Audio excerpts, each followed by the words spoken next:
Hello friends, આજે આપણે જાણીએ કે કઈ જગ્યાએ ઇન્વેસ્ટ કરવાથી આપણને લોંગ ટર્મમાં સારું વેલ્થ ક્રિએટ થઈ શકે. Is it gold, silver, bonds, stock market or mutual fund? પણ આજની સચ્ચાઈ જાણીને તમને શોક લાગશે. સ્ટોક માર્કેટ કે મ્યુચ્યુઅલ ફંડનું રિઝલ્ટ કેટલું પાવરફુલ હોઈ શકે એ આજે હું તમને જણાવું. ચલો તો તમને એક સિમ્પલ એક્ઝામ્પલ થ્રુ સમજાવું.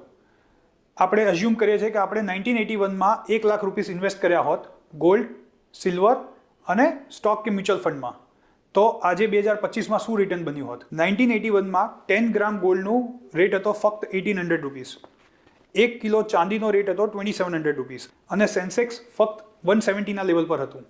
હવે 2025માં શું થયું? ગોલ્ડમાં જે 1981માં ₹1,00,000 ઇન્વેસ્ટ કર્યા હતા એને 55x રિટર્ન આપ્યું, એટલે કે ₹55 લાખ થઈ ગયા. સિલ્વરમાં ₹1,00,000ના 37x રિટર્ન આપ્યું, એટલે કે ₹37 લાખ થઈ ગયા. અને જો સ્ટોક માર્કેટ કે મ્યુચ્યુઅલ ફંડમાં આપણે ઇન્વેસ્ટ કર્યા હોત ₹1,00,000 1981માં, તો આજે 476x રિટર્ન, એટલે કે ₹4.67 કરોડ થઈ ગયા.